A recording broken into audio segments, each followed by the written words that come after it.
As Gary says, my name is Chris. I'm an associate professor in biosystems engineering here at the U of M, and also do a lot of private practice stuff over the years. My background is really out of industry and then coming into the academic world, which sometimes I wonder if that was a good idea or not, but nevertheless, so my background is all in structures, alternative building systems like straw bale, timber frame, cob, all that kind of fun stuff, straw-like clay. To give you a bit of a history of what happened here, we had back in '03 there was a major renovation being done to the engineering faculty building here on campus, and as a result we lost a little bit of our space in biosystems. We're not too bitter about that, but we were also told that we would get some other space to be able to replicate some of what we were doing plus some other stuff, and I was approached by the individual coordinating the move and everything else. Could we build a straw bale building that would house some of that equipment? And I said sure. And so I designed this straightforward agricultural post frame building with straw bale infill, so we can see that as we go through. So this was started in the summer of '03, and in keeping with Manitoba and how things get done, I had all the drawings done and sealed and all the specs ready to go, and when the weather was like this, you know, but by the time we got all the other approvals through, we poured concrete the first day. It was -25, you know, so that was kind of a typical approach to Manitoba construction. One of the challenges that we had, which I found interesting, I'm assuming that universities are, you know, places of learning and education and research and working with students and trying new things. And it was less an issue of building the building out of straw than it was that this is the only building that actually faces south on campus, and what was really more important is that the buildings are supposed to line up with the full road apparently and not be on an angle. So when you look at the map of the campus, this building kind of looks like an appendix, you know, on a bit of an angle here. So and we'll wander around and see the rest of it, so maybe I'll just give you a bit of a little bit more history. So this is about 1.5 acres basically of fairly prime real estate, and the idea and the vision always was not to just stop at having a straw bale building, but to create a space where we could do a variety of things. So it ultimately became known as the Alternative Village, which is where we are, and we have a bunch of test buildings and whatnot on here that we can have a look at. They're not, for those of you who are old enough to remember Pete Seeger, it's kind of like a whole bunch of buildings all made out of ticky-tacky and they all look the same. Or if you're a fan of that program Weeds, I think, isn't that the opening one? But anyway, we won't go there. Well, no, we won't go there. Because as I said to some people, we thought if we had a couple of really good crop rotations of the appropriate crop, we could just all do it. Am I falling off here?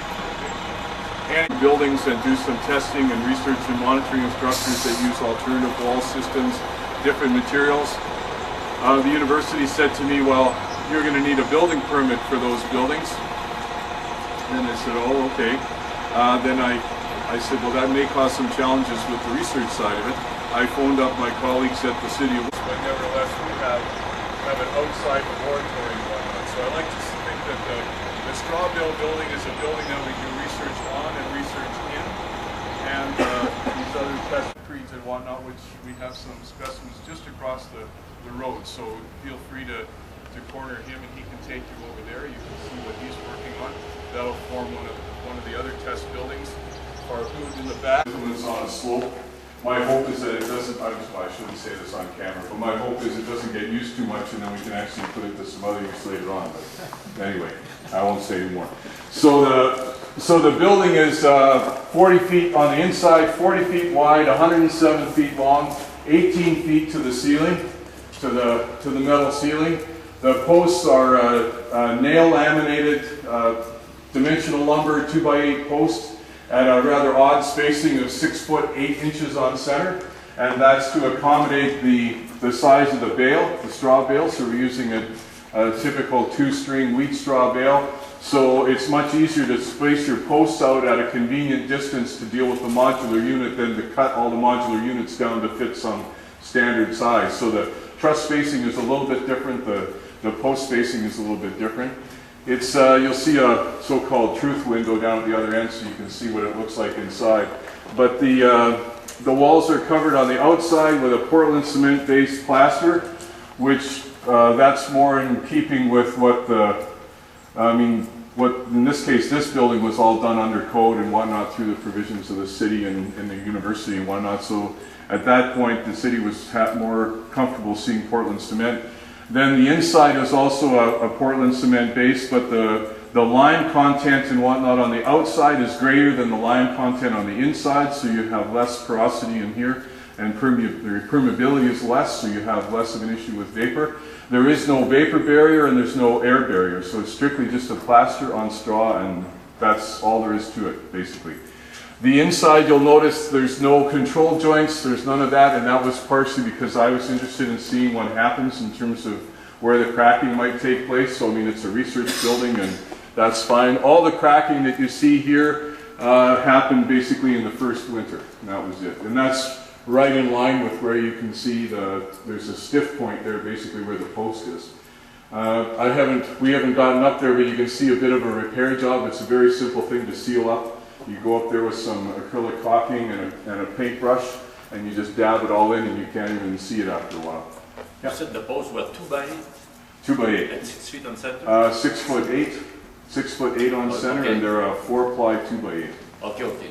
Yeah, in this case. Okay. And then the foundation, you'll see a spread footing around the bottom. And what that is an inverted U. So it's an upside down U with straw bale inside.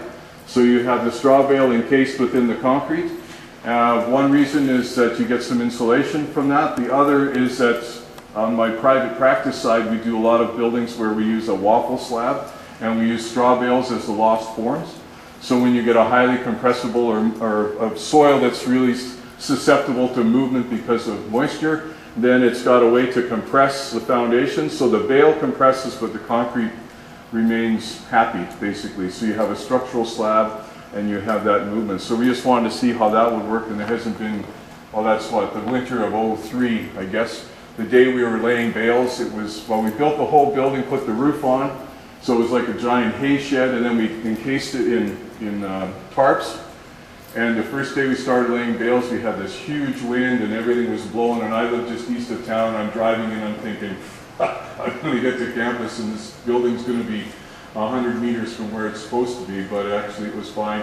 And it actually got down to what the loads are coming through, so we can see whether there's uplift on the roof and then the snow load and whatnot, albeit, you know, a smaller structure, at least we can kind of see what's happening. So we calibrate that with the wind. And yes. What's the R value of the wall? The R value is around, well, it's a debatable topic. It depends on who you read, but our own studies indicate we've got around R40-ish, somewhere in that nature. Oak Ridge Labs in the States have tested out different bales, and they're saying it's probably closer to the range of 30 to 35.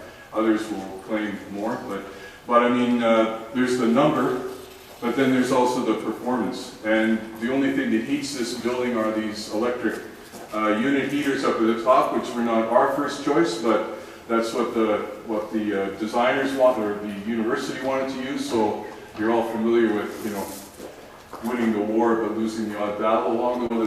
While the bales burn is typically the straw that's in the loose straw in between the bales that tends to burn more first. You have to have air, a source of combustion, and a combustible material, and there's really not that much air inside there to support combustion. And full-scale tests have been done on straw bale walls that will stand 2100 degrees Fahrenheit for about 2 hours with this kind of construction.